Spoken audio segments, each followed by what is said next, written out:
ભગવાનના ભોળાનાથના દર્શન જરૂર થાય. રોજ બાળક બાપુના પગ પકડી કે બાપુ મને ભગવાનના દર્શન ક્યારે થશે, ભોળાનાથના દર્શન ક્યારે થશે? બેટા થશે થશે. રોજ એકની એક વાત કરે એટલે સંત થોડા ક્રોધિત થઈને કે જા સામે કૂવો છે ને એમાં પડી જા, તને દર્શન થઈ જશે. એ બાળક દોડી અને કૂવામાં પડી ગયો. હવે એનું આયુષ્ય હતું ઝાડના મૂળાડામાં. એ બાળક જોઈ રહ્યો. પાર્વતી માતાએ ભોળાનાથને કીધું કે જાઓ એને દર્શન આપો, નકર દુનિયામાં કોઈ તમને માનશે નહીં. ભોળાનાથે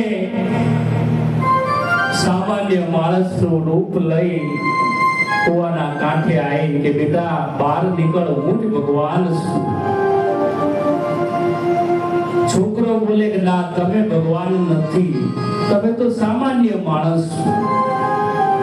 અમારા ગુરુજી તો ભગવાનનું વર્ણન કરતા, માથે જટા, કાને કુંડળ, કંઠમાં સર્પ. તમારે કશું નથી, તમે ભગવાન નથી, તમે ભગવાન નથી. ભગવાને એમના મૂળ સ્વરૂપમાં આવવું પડ્યું. હાથ પકડીને બહાર કાઢ્યો એટલે છોકરાએ કીધું કે હજી હું તમને માનું નહીં. કે બેટા હજી કેમ નો માન?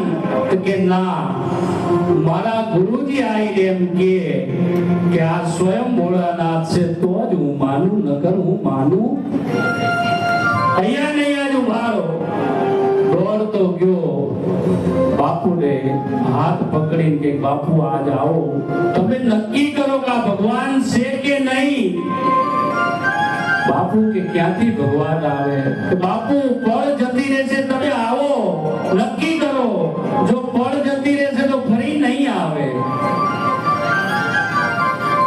અતિ જીદના કારણે બાપુને હાથ પકડી સ્વયં ભોળાનાથની સામે ઉભા કર્યા.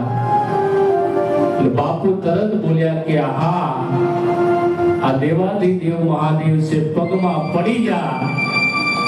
છોકરો બોલ્યો કે ના, પેલા પગમાં આપના, પછી એમના. ગુરુ ગોવિંદ દોનો ખડે કાકે લાગુ પાય, બલિહારી ગુરુદેવ કી ગોવિંદ દિયો બતાય. આપના થકી બને પરમાત્મા ભોળાનાથ દર્શન. ધાબે જવું હોય તો સીડીની જરૂર પડે, સીડી વગર જઈ શકાય નહીં. એટલે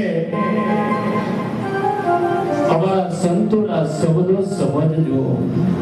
તમારા બાળકોને, દીકરીઓ, માતા, થોડો નહીં, એમાંથી થોડો સમય કાઢી કોઈ સંતના ચરણે જજો. એવું નહીં કહેતો અમારે અહીંયા જ આવો. કોઈ પણ આ જગતમાં સંતની ક્યાંય જગ્યા ખાલી નથી. સંત જ એવો છે કે તે તારી શકશે. કારણ કે એ ઉપદેશક અને ઉદાહરણ રૂપ પેલી છે. કારણ અમારા ગુરુ મહારાજ કહેતા કે આપણે બીડી પીતા હોય ને, કોઈને એમ ન કહીએ કે બીડી ન પીવાય. પહેલું આચરણ અને પછી ઉચ્ચારણ. તમારું જેવું જીવન છે એવો તમે જો સત્સંગ કરશો તો જ સત્ય છે, નકર વાણીને દોષ લાગે. ચાર વાણી છે, પરા, પશ્ચિંતી, મધ્ય અને વેખરી. એ ચારેય વાણીનું જ્ઞાન મહાપુરુષો જોડે છે. કઈ પરા કહેવાય, કઈ પશ્ચિંતી, કઈ મધ્ય અને કઈ વેખરી. એટલે હું વિનંતી કરું, કોઈ સંતની જોડે બેસજો, સમય કાઢજો. સમય કાઢવો પડે, કોઈને સમય હોતો નથી. બીજી એક આપણા ગામમાં એક થોડી નાની એવી વિપત્તિ આવી છે. કોઈ બાળકને, કોઈ દીકરાને કોઈ ભૂંડેને કહ્યું છે અને હમણાં જ અહીંયા પણ કદાચ આયા છે પગનો અંગૂઠો ધોવા.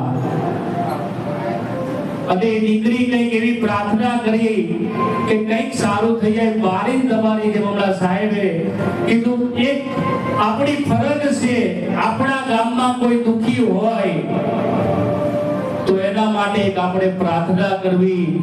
કોઈ પુણ્ય, કોઈ મનમાં જે તમને સંકલ્પ હોય, કારણ કે પુણ્ય કરતા પાપ ફેલાય. અને કોઈ જીવને સારું થઈ જતું હોય તો અડધો મિનિટ આપણે મનોમન એક ઓમ નમઃ શિવાયની ધૂન બોલી અને મનોમન તમે કોઈ પણ પ્રાર્થના, પુણ્ય, દાન જે તમને એ જીવાત્મા માટે સારું થઈ જાય, એને પરમાત્મા જલ્દી ઘરે પાછા લાવી દે અને એનું દુઃખ દર્દ દૂર થાય, એના માટે આપણે 1 મિનિટની પ્રાર્થના કરશું.